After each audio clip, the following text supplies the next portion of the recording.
Guten Abend, Willkommen. Oh, thank you, Gary. That's very kind of you.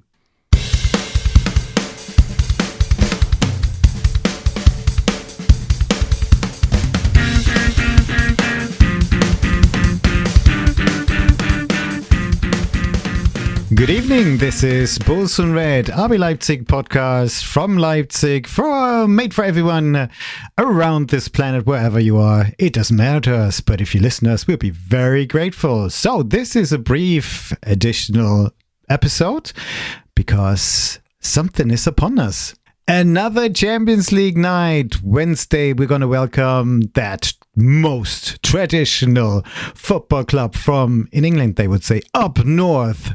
Northerners from Liverpool FC, oozing with history, oozing with tradition. That's what we're primarily going to be talking about. But first, I'd like to welcome Richard, the brain of the podcast. How are you today? Thank you, Mario. I'm fine, and thank you for this compliment. I would not name myself like that, but hey, I take it anyway. Yeah, just let it slide for now. Come on, as long as it lasts. Enjoy. Thank you. So game after game. Football autumn, football fall is finally here. I could not enjoy it more. So, Liverpool. I know, but before we talk about that, let's talk about this place where they have tiny people, where they have stadium way out there in the sticks with the fields. Saturday, RB Leipzig came away victorious, 3 points in Mainz, from Mainz, although Mr. Šeško was a bit selfish at some point. But hey, 2-0 win. What is your verdict, very briefly? Well, yeah, just like we expected it, to be honest. It was nothing special. A tough game, a high-intensity game. Efficiency is key, and, there were quite a lot of chances that came from inside the penalty box. It's like you predicted. Yeah, we talked about it, right? And Orban with an A-plus game, Lukeba with another very good game. Gulashi beat the wall again this time, so still without a goal for 5 games in a row. Goal conceded 5 games in a row now. On the other hand side, you mention it. Šeško has to seal the deal when he's on a breakaway. Agree. The first one, he has to play the ball to Xavi. And a few minutes later, I think it was just 1.5 minutes later, he just has to pass the ball around, go with the ball around keeper center and put it in the back of the net. But anyway, better in a game when you're up 2-0 instead of a game when you're down and need desperately a goal, right? And what are you going to do if he does that on Wednesday? He can walk straight to the bench. The dressing room, go take a shower, go to his hotel room where he live and look for flights to other cities. But do come back on Saturday. That's fine. Clear message. Okay, Marco Rosa, I hope you're listening. Anyways, I thought it was really good that we got the 3 points, and I was relieved because Mainz has always been a tricky ground for us. And like you mentioned before, there was a series where the team didn't beat Mainz either at home or at Mainz. So I was just very happy to see that. And, Xavi seems to be back on form just in time for that great clash with Liverpool. Openda, by the way, he was guest of the Aktuelle Sportstudio, which is something along the lines of Match of the Day on German television. It's broadcast at 11 o'clock at night. It's live, not recorded like you, Alan Shearer and Gary Lineker a lot. And special guest was Openda, and he disclosed that he had special glasses that enable him to get ready for certain matches or certain situations. And one set of glasses he seemed to put on to wake up, because there's a button on the glasses which he can push, and that displays some sort of blue light which tells his mind, hey, it's daylight, wake up. It was a bit strange to listen to that, but hey, if that helps him to score so many goals and be ready for Wednesday, I don't mind, have as many glasses as you want.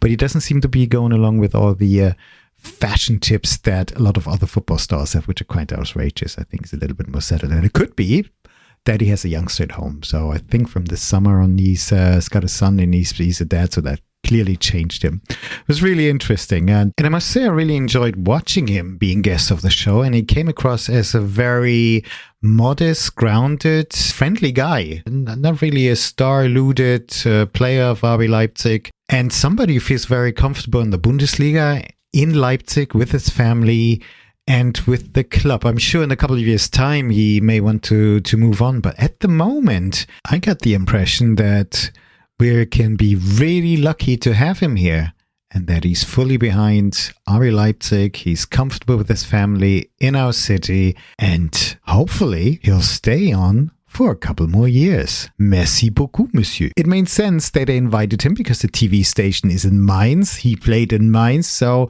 that was a relatively short way. Just happy that they won. Just happy they got the 3 points. Still right there at the top alongside Bayern München. Of course, Bayern München has the better goal difference. They kind of thrashed VfB Stuttgart. But they're hanging in there. They're still there. So let's move on and let's look at Wednesday, because we're really looking forward to having those Scousers over from England. Liverpool FC is coming along and they're top of the league. So another team which is top of the league. Ooh, Richard. It's not going to be easy, is it? Introducing our next opponent, their Gegnercheck. No, not at all. Couldn't be a harder task than we will have to solve on Wednesday night. Liverpool, yeah, you named it, leader of the EPL. They won 10 out of last 11 games, only lost once to Nottingham Forest on match week number 4. And this squad is just so well coached, and Arne Slot does it so well. And you know, he took over from Jurgen Klopp, and obviously this team was on point. Top coach, top managed, with a top mindset on the pitch. Everybody is defending, everybody is attacking. There is my favorite word now, cohesion in every single leg, in every single toe of this unit. And if you want to take something away from them, you need a top-class performance. You need to be on your top level, top shelf. And on top of that, you need a lot of luck to get away with at least a point. And this is a heck of a task we have to get on. And I'm sure any other German side, especially Leverkusen, Stuttgart and Dortmund, would have had at least the same amount of problems we're going to face. And even Bayern Munich must show anything they got in their stock to get away with the win versus Liverpool. So it couldn't be harder. And, they ain't got no weaknesses at all. Nothing what I have faced. But maybe there's one little point where we could get our foot into the door. Because a few weeks ago, when I heard the BBC podcast, and I don't know if it was the Monday Night Club or whatsoever, they talked about the upcoming Liverpool's games. And there was this Leipzig away game from their point of view in the UCL, and they named it a trap game, actually. And I was like, what? Trap game? Outrageous! Be more arrogant? So we're like, bloody Northerners! okay, we are not on this top level as the top 3 or 4 EPL clubs are. Okay, this is fair. But hey, come on, this is not a trap game, all right? We are a top Bundesliga club. And maybe when they're coming over with this piece of mindset, okay, this is a trap game, maybe 80%, 90% are enough, and we get away with the win anyway, maybe that's something we could use for us. We could maybe exploit them and, go into the locker room with a 2-0 lead, and then they're asking, trap game? They told us this would be a trap game. I need to ask you this. Are you clutching straws here? I need to find something to grab on. Because when I kind of watched them at the beginning of the season, they looked so great already. Free-flowing football and everything you described there. And it seems that with Arne Slot, the new Dutch manager who took over from... but now I go back on holiday. See you in January. It's okay, Jürgen. Off you go. Chop, chop. So he took over from Jürgen Klopp after Jürgen Klopp was managing them for 9 years and got them to various ties, including top of Europe, That's was some player said that many years ago. That's where they belong, actually. And that's how I remember them from the 70s and 80s as well, one of those top clubs in Europe. So he took over. He's in his first year, and it seemed as if he didn't change a lot, but just made them better. And Arne Slot was so successful. Well, I'm not sure if he was successful as a football player. I'm not really sure. I don't remember that. And please correct me if I'm wrong. But he was very successful at Feyenoord Rotterdam. He took them to they were runners-up in the league. Plus, I think last year they won the championship. They were top of the league. And now he's doing a brilliant job. So forgive me in thinking that he will be over-professional. But on the other hand, Nottingham Forest managed to beat them. And it can happen once in a while, but I'm not 100% sure if it's going to be this time. When you look at them, if you look at Salah, he's on top of his game. Sunday, he converted a great penalty.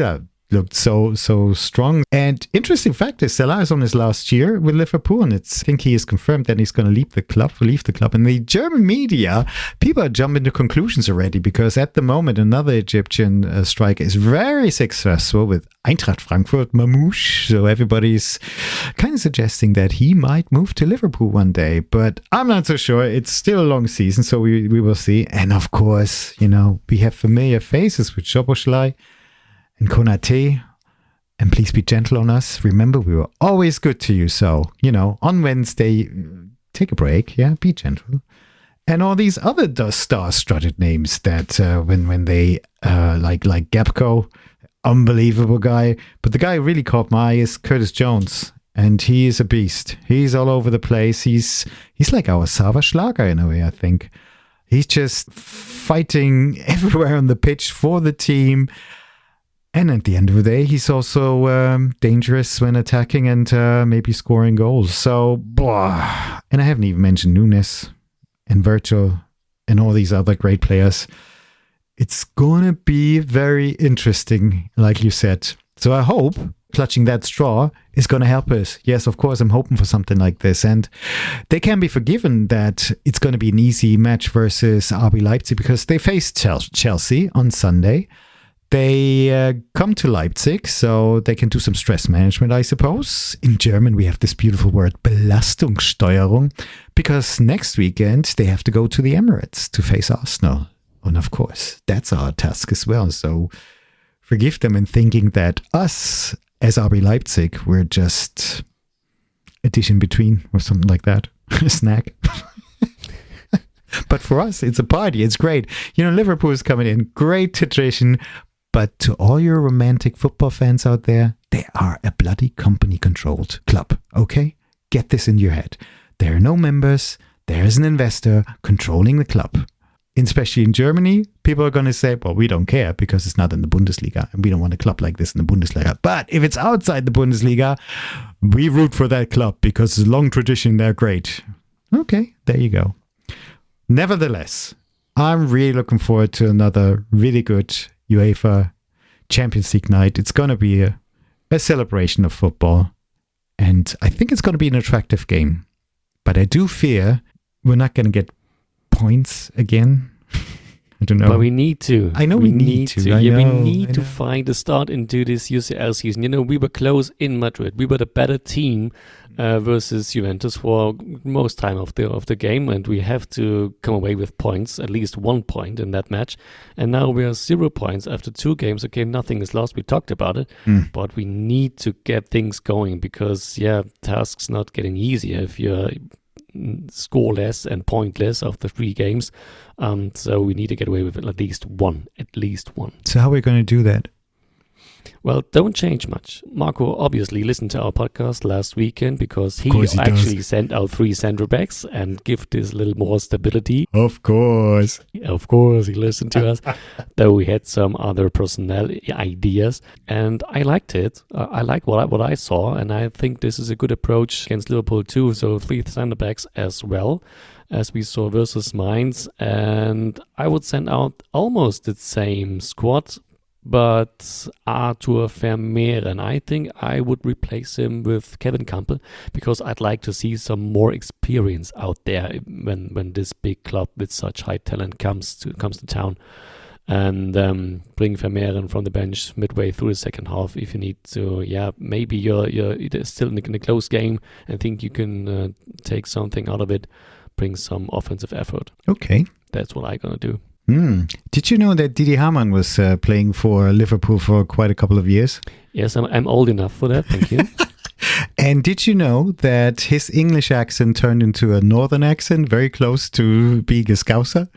I thought that was really interesting. I don't know if he still speaks that way. We see him on German TV on Sky, but he used to work for BT Sports and other sports channels in the UK. And I noticed his accent was really like a northern accent.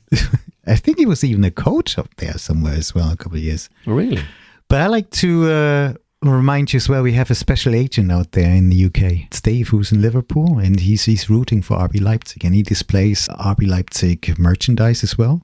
And in his job, what I can see is he's driving trucks and making deliveries. And earlier this year, I think they did some work at Anfield, and he was involved in that. So he displays a big scarf of RB Leipzig in the window. And he reminds everybody on a regular basis that there is this wahre Rasenballsport. He spreads the message of RB Leipzig. So thank you very much, Dave. He's also going to be in Glasgow when RB Leipzig is playing Celtic. So he's going across the border. Oh, okay, the same country. I'm sorry. So thank you, Dave. We really appreciate that. By the way, you know, the Scousers who come over to Leipzig will have enough money to spend it on beer, and they're going to drink our town dry. I hope they do. Because RB Leipzig lowered the entry prices for them. It's just 13, is it 13 euros or 13 quid? Doesn't matter, per ticket in the away stands on the lower tier. And my question to RB Leipzig is, that's very kind of you, but are we going to get a discount as well? Because we're paying more for worse seats. Maybe we'll get a kickback at the end of the year, you know? Maybe that's a good idea. Come on, take care of your own people. And then we won't dress up as seats, you know? We will dress up as actual people and sit there. Just a suggestion. By the way, I'm still searching for a ticket for that match, so if anyone out there got one, and if it's in the VIP section, I would not mind. Please be kind and give it to me. Thank you. That's a nice plea. Thank you very much. Liebe Fußballfans, wir kommen jetzt zu unserer heutigen Mannschaftsaufstellung. So Richard, who we're going to send out there? Well, we're not going to send out, but Marco Rose. Who is Marco Rose going to trust to get at least 1 point versus this star-strutted team from Liverpool? Okay, Marco, listen, but with all those injuries, it's almost self-explaining. Pete the wall between the goalposts, Orban, Lukeba, close among three centre-backs. On that left, winger side, Nusa on the right side, Getrida, Haidara, Campbell, Xavi, Šeško, and, of course, our number 11, Mr. Openda. Doesn't sound so bad to me, you know? There could be something in it for us. On a good Wednesday night, you never know. But still, what do you predict in terms of scores? Well, I'm humble. If we score for a first time in the fourth match versus Liverpool, that would be a great success. And I think a 1-1 draw, it's okay to get things started in the UCL. So yeah, that's my tip. 1-1 draw. I don't feel as optimistic. I think it's going to be a 1-3 affair, something like that. Ooh. But it's going to be I know. It's going to be a hell of a match. I'll be yelling like hell. I'll be seeing different people than usual. That's what happens on those European Cup nights. But it's going to be amazing. And I'm really, really looking forward to that. You know, I also noticed that Peter Gulaschi was with Liverpool quite a while back. I think he still had hair, probably. I mean, real hair. But I think he never stood in between the posts. Well, I can see. He was like a backup goalie at the time from 2007 to 13. Then he was loaned out. 2007 to 13. Yeah, then he was loaned out and he came to us, finally, where he is the great star that he is. So we're looking forward to a great match. Thank you, Richard. And all of us will be talking to you again by the end of the week. Then we'll review what happened on Wednesday and we'll look forward to our clash with SC Freiburg. Is that the trap game for us? I hope not. Anyway, take care. We'll talk to you soon. This has been Bulls and Red, RB Leipzig podcast in English, at home in Leipzig, made for you wherever you are. You can follow us on X, Twitter. Our user name is podcast_RBL. You can send us an email at podcast@bullsinred.com. And we're on Insta, Bulls in Red. And our episodes are available on Apple, Spotify, YouTube, and Co. All I need to say now is Danke, Richard. Und auf geht's, Leipziger Jungs. Drücke drauf.